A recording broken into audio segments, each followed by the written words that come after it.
Praise the lord. దేవునికి స్తోత్రం. దేవుని వాక్యాన్ని ధ్యానం చేద్దాము.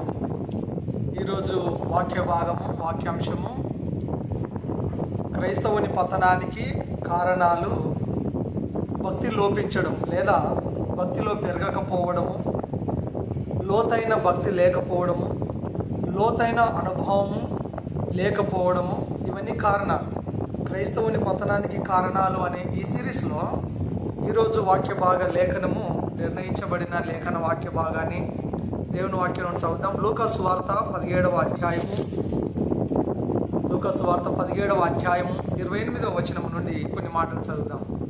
లోతు దినములలో జరిగినట్టును జరుగును, జనులు తినుచు త్రాగుచు కొనుచు అమ్ముచు నారు నాటుచు ఇండ్లు కట్టుచు ఉండిరి. అయితే లోతు సొదొమ విడిచిపోయిన దినమున ఆకాశం నుండి అగ్ని గంధకములు కురిసి వారినందరినీ నాశనము చేసెను. ఆ ప్రకారమే మనుష్య కుమారుడు ప్రత్యక్షమగు దినమున జరుగును. ఆ దినమున మిద్దె మీద ఉండువాడు ఇంట ఉండు తన సామాగ్రిని తీసుకొని పోవుటకు దిగకూడదు. అలాగే పొలంలో ఉండువాడును తిరిగి రాకూడదు. లోతు భార్యను జ్ఞాపకము చేసుకొనుడి. దేవునికి స్తోత్రం. ఇక్కడ రాయబడిన వాక్యంలో నుండి కొన్ని మాటలు, కొన్ని ఆలోచనలు, కొన్ని తలంపులు మీ ముందు ఉంచాలని నేను దేవుని వాక్యం తీసుకొని మీ ముందుకు వచ్చాను. సమయంలో క్రైస్తవుని పతనానికి కారణాలు అనే ఈ సిరీస్లో భక్తి లోపిస్తుంది. ఎందుకు పతనం అయిపోతున్నారు అంటే భక్తి లోపించడం వలన పతనం అయిపోతూ ఉన్నారు. లూకా సువార్త 17వ అధ్యాయము 28 నుండి 32 వరకు చూసిన వాక్యంలో లోతు కుటుంబము భక్తి లేని కుటుంబముగా ఇక్కడ మనం గమనిస్తాం. లోతు కుటుంబము భక్తి లేని కుటుంబముగా మనం గమనిస్తాము. ఒకే ఒక సందర్భంలో నీతిమంతుడైన లోతు అని దేవుని వాక్యంలో రాయబడి ఉంది. మిగిలిన సందర్భాలలో తన కుటుంబాన్ని తను సరిగా కట్టుకోలేని వాడుగా, తన పిల్లలు చెడిపోయిన వారుగా, తన భార్య భక్తిలో పెరగకపోవడం, పిల్లలు భక్తిలో పెరగకపోవడం, భక్తి లోపించడము, దినదినము పతనావస్థలోనికి వెళ్ళిన కుటుంబంగా లోతు కుటుంబాన్ని మనం చూస్తాం. యేసు ప్రభువు లూకా సువార్త 17వ అధ్యాయంలో చెప్పిన ఈ మాట, గ్రంథకర్త రాసిన ఈ వాక్యాన్ని కనుక గమనిస్తే జరిగిపోయిన చరిత్రను, భవిష్యత్తు రాకడ గురించి ప్రస్తుత కాలంలో మనకు చెప్తున్నారు. భవిష్యత్తు ఉంది, తర్వాత ప్రస్తుతంలో మనతో మాట్లాడుతూ ఉన్నారు. జరిగిపోయిన సంఘటనల ద్వారా మనకు కొన్ని పాఠాలు నేర్పడానికి ప్రభు ఇష్టపడుతున్నాడు. మొట్టమొదటిగా గమనిస్తే లోతు కుటుంబము పడిపోవడానికి గల కారణాలు ఏంటి అని కనుక మనం ఆలోచన చేస్తే మొట్టమొదటి కారణము భక్తిలో పెరగలేదు ఆ కుటుంబం. క్రైస్తవ కుటుంబం పతనానికి ఒక ముఖ్య కారణం ఏంటంటే భక్తిలో పెరగకపోవడము, భక్తి లోపించడము, లోతైన భక్తి లేకపోవడము. రాతి నేలన పడిన విత్తనం లాంటి జీవితం అని అర్థం. రాతి నేల లాంటి బ్రతుకులు ఉంటే ఆత్మీయకంగా పతనావస్థలోనికి వెళ్ళిపోతుంది. దినదిన మన గ్రాఫ్ అనేది ఫాల్ డౌన్ అవుతూ ఉంటుంది. కాబట్టి లోతు కుటుంబము పడిపోవడానికి గల కారణం ఏంటంటే భక్తి లోపించడం. రాతి నేల లాంటి జీవితాన్ని వారు కలిగి ఉన్నారు. రాతి నేలలో పడిన విత్తనము స్పీడ్గా పెరుగుతుంది, స్పీడ్గా వాడిపోతుంది. వేర్లు లోతుకు వెళ్ళలేదు కాబట్టి పైకి ఎదగలేకపోతుంది. కాబట్టి ఇక్కడ లోతు కుటుంబము లేదా లోతు పడిపోవడానికి, పతనానికి కారణము, ఒక క్రైస్తవుని పతనానికి కారణం ఏంటంటే ముఖ్యమైనది భక్తిలో పెరగకపోవడము. భర్త భక్తిలో పెరగకపోవడం, భార్య భక్తిలో పెరగకపోవడం, పిల్లలు భక్తిలో పెరగకపోవడం, తల్లిదండ్రులు భక్తిలో పెరగకపోవడం, దేవుళ్ళలో పెరగకపోవడం, ఆత్మీయతలు పెరగకపోవడం, సంఘంలో ఎదగకపోవడము, ఆత్మీయ అభివృద్ధి లేకపోవడము, ఇవన్నీ కారణాలు. కాబట్టి ఇక్కడ లోతు గురించి ఆలోచన చేస్తే లోతుకు లోతైన అనుభవం అంటే భయం, లోతుకు లోతుగా నడవడానికి సందేహం. లోతు భార్య లోకాన్ని చూసి వెనుదిరిగింది, లోతును చూచి వెనుదిరిగాడు. ఈనాడు అనేకులు నామకార్థంగా ఉండడానికి కారణం ఏంటంటే కొద్ది భక్తి చాలు, లోతైన భక్తి మాకొద్దు అని అనుకోవడమే. అందుకే చాలామంది జీవితాలు దిగజారిపోయే భక్తిగా ఉంటున్నాయి. ఈనాడు క్రైస్తవుల్లో చాలామంది ఏ స్కేల్ వలె లోతైన అనుభవం ఇష్టపడడం లేదు. భక్తిలో లోతుకు వెళ్తే నీటి ప్రవాహంలో కొట్టుకుపోతామని, శ్రమల ప్రవాహంలో కొట్టుకొని పోతాము అని, కొద్ది భక్తి చాలు, కాలు తడిచాయి చాలదా అంటున్నారు. అందుకే చాలామంది జీవితాలు ఈనాడు నిలువని భక్తిగా అయిపోతున్నాయి. మన లోటుపాట్లను గుర్తెరిగి సరి చేసుకుంటే దేవుడు మనల్ని లోతుగా నడిపించగలడు. కాబట్టి లోతు కుటుంబం పాడైపోవడానికి ఇది ముఖ్యమైన కారణం అయి ఉంటుంది. ఈనాడు క్రైస్తవ కుటుంబం పాడవడానికి ముఖ్యమైన కారణం ఏంటంటే కుటుంబముగా కలిసి లోతైన అనుభవాన్ని ఇష్టపడకపోవడము, కుటుంబం అంతా కలిసి కుటుంబ ప్రార్థన చేసుకోకపోవడము, కుటుంబం అంతా కలిసి దేవుని మందిరానికి వెళ్ళకపోవడము, కాటేజ్ ప్రేయరు, ఆత్మీయ కార్యక్రమాలకు అటెండ్ కాకపోవడము ఆత్మీయంగా వారు పతనమయ్యే స్థితిలోనికి వెళ్ళిపోతున్నాయి ఈనాడు అనేక క్రైస్తవ కుటుంబాలు. కాబట్టి మొట్టమొదటిగా లోతు కుటుంబం పడిపోవడానికి కారణము భక్తిలో పెరగలేదు, లోతైన అనుభవాన్ని వారు ఇష్టపడలేదు. రెండవ విషయాన్ని మనం గమనిస్తే లూకా సువార్త 17వ అధ్యాయము 32వ వచనంలో లోతు భార్యను జ్ఞాపకం చేసుకోనండి. లోతు భార్యను మనం ఎందుకు జ్ఞాపకం చేసుకోవాలి అనే వాక్యంలో కనుక మనం గమనిస్తే లోతు భార్య ఎందుకు ఆమెను మనం జ్ఞాపకం చేసుకుంటామంటే మొట్టమొదటిగా ఆమె అవకాశాలను సద్వినియోగము చేసుకోలేదు. ఎన్నో అవకాశాలు వచ్చాయి. అబ్రహాం ఇంట్లో ఉంది, అబ్రహాం భక్తి నేర్చుకోలేకపోయింది. అబ్రహాం క్రమశిక్షణ గలవాడు, అబ్రహాం ప్రార్థన పరుడు. వీటి ఏటిని కూడా లోతు భార్య నేర్చుకోలేకపోయింది, అలవర్చుకోలేకపోయింది. అబ్రహాం ఇంట్లో ఎన్నో అవకాశాలు వచ్చినా కూడా వినియోగించుకోలేదు. ఆమె అవకాశాలను అలక్ష్యం చేసి అవలక్షణాలనే నేర్చుకుంది. రూతుకు అవకాశం వస్తే తను వినియోగించుకుంది, ఎస్తేర్కి అవకాశం వస్తే తను వినియోగించుకుంది. కానీ లోతు భార్యకి ఎన్నో అవకాశాలు వచ్చాయి. విశ్వాసులకు తండ్రి అయిన అబ్రహాం ఇంట్లో ఉండి కూడా తను ఆత్మీయతను నేర్చుకోలేకపోయింది.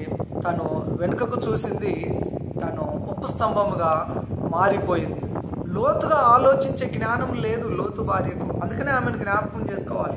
ఆమె లాంటి పద్ధతులు మనకు ఉండకూడదు అని మనం ఆమెను జ్ఞాపకం చేసుకోవచ్చు. తర్వాత లోతైన ధ్యానము, లోతైన ప్రార్థన జీవితం లేకపోవడము, ఆ విషయంలో మనము ఆవిడని జ్ఞాపకం చేసుకోవచ్చు. లోతైన దేవుని యందు భయము భక్తి లేకపోవడము లోతు భార్య దగ్గర మనం గమనిస్తాము. కాబట్టి ఎందుకు జ్ఞాపకం చేసుకోవాలంటే ఆత్మీయతను దిగజారిపోకూడదు అనుకునేవారు తాను ఎలా దిగజారిపోయింది, ఎలా వెనుకకు చూసి ఉపస్తంభంగా మారింది, మనం అలా ఉండకూడదు అని మనకు ఒక పాఠముగా లోతు భార్య గురించి దేవుని వాక్యం ప్రస్తావిస్తూ ఉంది. మీ ఇంట్లో కూడా ఈనాడు ఎవరో ఒకరు లోతు భార్యలాగా ఉండే ఉంటారు. సరి చేసుకోవాలి, లేదంటే ఉపస్తంభముగా మారిపోతారు. దేవుడు అంటే విశ్వాసంలో, భక్తిలో, ఆత్మీయతలో, దేవుని మందిరం అంటే రాకుండా లోకాన్ని, లోకాశలను చూస్తూ, లోకం వైపు చూస్తూ, లోకాన్ని ప్రేమించే వారంతా మరొక ఉపస్తంభమే. కాబట్టి ఉపస్తంభంగా ఉన్న వారి కొరకు మనం ఖచ్చితంగా వారి కొరకు ప్రార్థన చేయాలి.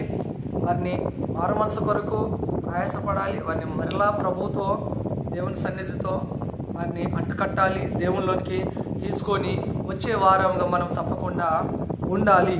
తర్వాత మూడవ విషయాన్ని గమనిస్తే, మొదటి విషయం లోతు కుటుంబము పడిపోవడానికి గల కారణాలు మాట్లాడుతూ వచ్చాము. రెండవది లోతు భార్యను జ్ఞాపకం చేసుకోనండి అని వాక్యం చెప్తున్నప్పుడు లోతు భార్యను ఎందుకు జ్ఞాపకం చేసుకోవాలి అనే విషయం మీద మనం కొన్ని కారణాలు వింటూ వచ్చాము.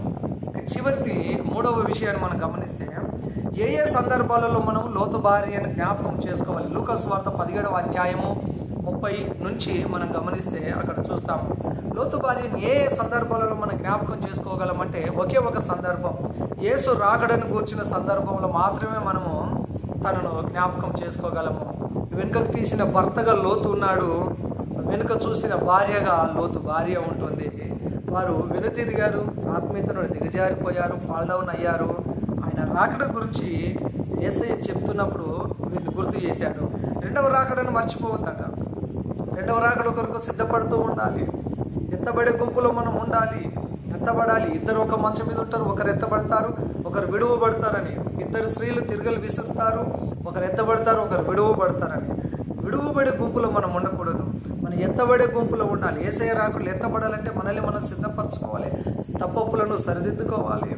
మనము ప్రభువు ఆశించిన విధానంలోనికి మనము మారాలి. ఎత్తబడుట ఉన్నది, విడువబడుట ఉన్నది, పరలోకం ఉన్నది, నరకం ఉన్నది. కాబట్టి మనము నరకం తప్పించబడి పరలోకం వెళ్ళాలంటే మనల్ని మనము సిద్ధపరచుకోవాలి. యేసు ప్రభు చెప్తున్నాడు యోహాను సువార్త 4వ అధ్యాయం 11వ వచనంలో, ఈ బావి లోతైనది అని సమరయిస్తూ యేసయ్యతో చెప్తా ఉన్నాడు.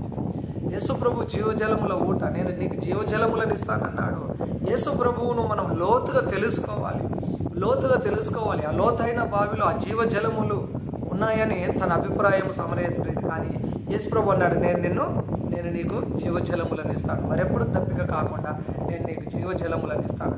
యేసు ప్రభువును మనం లోతుగా ఎరిగి తెలుసుకోవాలి, రుచి చూసి తెలుసుకోవాలి. యెహోవా ఉత్తముడని మనం రుచి చూసి తెలుసుకోవాలి. లూకా సువార్త 5వ అధ్యాయం 4వ వచనంలో లోతునకు నడిపించి వల వేయమని యేసయ్య చెప్పాడు. లోతుకు నడిపించబడిన తర్వాతనే మనము వల వేస్తే మనకు ఆశీర్వాదం ఉంది, దీవెనలు దొరుకుతాయి, ముఖ్యమైనవి విలువైనవి మనకు దొరుకుతాయి. కాబట్టి లోతుకు నడిపించబడాలి, ఆత్మీయ లోతుల్లోనికి మనం నడిపించబడాలి, వాక్యపు లోతుల్లోనికి వెళ్ళాలి. వాక్యాన్ని మీద కాకుండా వాక్యపు లోతుల్లోనికి వెళ్ళి వాక్యపు లోపల దాచి ఉన్న ఆ దాచబడిన ధనమును, ఆ దాచబడిన దీవెనను మనము పొందుకోవాలి. ఎఫెసీ పత్రిక 3వ అధ్యాయం 18వ వచనం చెప్తుంది, ప్రేమ యొక్క లోతు ఎంతో, ప్రేమ యొక్క ఎత్తు ఎంతో మనం తెలుసుకోవాలి, దాన్ని అనుభవించాలట. హృదయ లోతుల్లో నుండి మనం యేసయ్యను ప్రేమించే వారంగా ఉండాలి. లోతైన అనుభవంలోనికి మనం వెళ్ళాలి.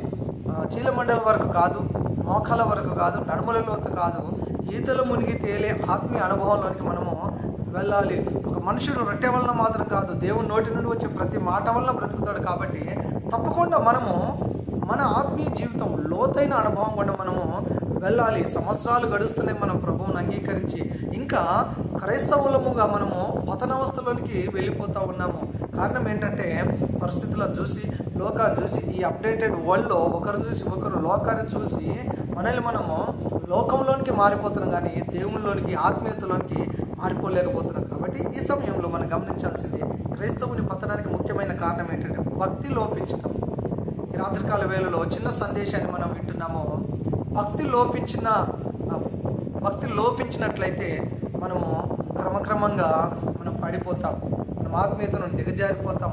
యేసయ్య రాకడలో మనం ఎత్తబడే గుంపులో ఉండము, విడవబడే గుంపులో ఉంటాము. విడవబడుట బహు భయంకరం. కాబట్టి మనల్ని మనం పరీక్షించుకుందాము, మనల్ని మనం సరి చేసుకుందాము, ప్రభువు మీద ఆధారపడదాము. ఆయన తప్పకుండా మనకు సహాయాన్ని అనుగ్రహింపజేస్తాడు. కాబట్టి యేసు ప్రభువా, నన్ను వాక్యపు లోతుల్లోనికి నడిపించండి అని అడుగుదాము. ప్రార్థన లోతుల్లోనికి నన్ను నడిపించండి అని అడుగుదాము. దేవుని వాక్యపు సన్నిధిలో లోతైన అనుభవాలకి నడిపించమని అడుగుదాము. పరిశుద్ధాత్మ లోతుల్లోనికి వెళ్ళనివ్వమని నడిపించమని అడుగుదాము. హెజ్కేలు వలె నన్ను కూడా లోతైన అనుభవంలో నడిపించండి అని అడుగుదాం. లోతు భార్యలాగా నేను అవలక్షణాలను కాకుండా మంచి లక్షణాలను, అబ్రహాం విశ్వాసులకు తండ్రి అటువంటి విశ్వాసాన్ని కలిగి ఉండే కృపను దయచేయమని అడుగుదాము. లోతు తన కుటుంబాన్ని సరిచేసుకోలేకపోయాడు, తన కుటుంబము పతనం అయిపోయింది. కానీ ఈనాడు మన కుటుంబాలు పతనం అవ్వకుండా ఉండాలంటే తప్పకుండా మనము దేవుని వాక్యంలోనూ కుటుంబ సమేతంగా ప్రభు దగ్గరకు వచ్చినట్లయితే తప్పకుండా ప్రభువు మనల్ని భక్తిలో ముందుకు కొనసాగింపు చేస్తాడు. అప్పుడు భక్తి మనకు శక్తిని కలుగజేస్తుంది, భక్తి మనకు ధైర్యాన్ని పుట్టిస్తుంది. కాబట్టి మనము పైకి భక్తి గల వారి వలె ఉండి దాని శక్తిని ఆశ్రయించని వారిలాగా ఉండకూడదు. కాబట్టి ఈ అంత్య దినములలో అపాయకరమైన కాలాలు వస్తాయి. కాబట్టి లోతు దినములలో జరిగినట్టుగా ఇప్పుడు జరుగుతున్నాయి. ప్రజలు నారు నాటుచు, పంటలేస్తూ, పొలాలేస్తూ, ఇల్లు కట్టుచు, నారు నాటుచు, పెళ్ళిళ్ళకి ఇచ్చుచు, పెళ్లి చేసుకుంటూ, తిని త్రాగుచు, రకరకాలుగా తమ జీవితాన్ని విచ్చలవిడిగా జీవిస్తున్నారు. యేసుప్రభు రాకడ మునుపు ఇలాంటివి జరుగుతాయని యేసయ్య రాసి పెట్టాడు. ఆయన రాకడకు ముందుకు ఈ సంఘటనలన్నీ జరుగుతాయి. కాబట్టి యేసయ్య రాకడ చాలా సమీపంగా ఉన్నది, యేసుప్రభు రాకడ చాలా దగ్గరగా ఉన్నది. కాబట్టి మనం తప్పకుండా వాక్యపు వెలుగులోనికి వద్దాము, దేవుని సన్నిధిలో గడుపుదాము, ఆత్మీయతలో ముందుకు కొనసాగుదాము. ప్రభువు మనల్ని, మన కుటుంబాలను దీవిస్తాడు. దేవుడి వాక్యాన్ని మన వినికిడిలో దీవించును గాక. ప్రార్థన చేసుకుందాం. జీవంగల యేసు ప్రభువా, వందనాలు, స్తోత్రాలయ్యా. విన్న వాక్యం అందరి వెనుకలు దీవించి ఆశీర్వదించారు. విని విడిచిపెట్టకుండా వాక్యానుసారంగా జీవించే కృపను దయచేయండి. ఈ వాక్యం వింటున్న వారందరూ మీరు దీవించండి. ఈ వాక్యము మా అందరి హృదయాలలో ఫలించును గాక. లోతైన భక్తి జీవితంలో మమ్మల్ని నడిపించండి, లోతైన ఆత్మీయ అనుభవంలోకి మమ్మల్ని నడిపించండి, వాక్యపు లోతులోనికి నడిపించండి, ఆత్మీయ లోతుల్లోనికి నడిపించండి, ప్రార్థన లోతులోనికి నడిపించండి, సంఘ సహవాసంలోనికి, లోతైన అనుభవంలోనికి మమ్మల్ని నడిపించండి. దేవానికే స్తోత్రాలు చెల్లిస్తున్నాను. వాక్యం వింటున్న ప్రతి కుటుంబాన్ని మీరు దర్శించండి. దేవానికే స్తోత్రాలు. మమ్మను, మా కుటుంబాలను మీరు సంరక్షించండి. మా కుటుంబాలను కట్టుకోవడానికి, నీ రాకడకు సిద్ధపడడానికి సహాయం చేయమని యేసు నామములో ప్రార్థన చేస్తున్నాము తండ్రి. ఆమేన్. God bless you. దేవుడు మిమ్మల్ని అందరినీ దీవించును గాక. ఆమేన్.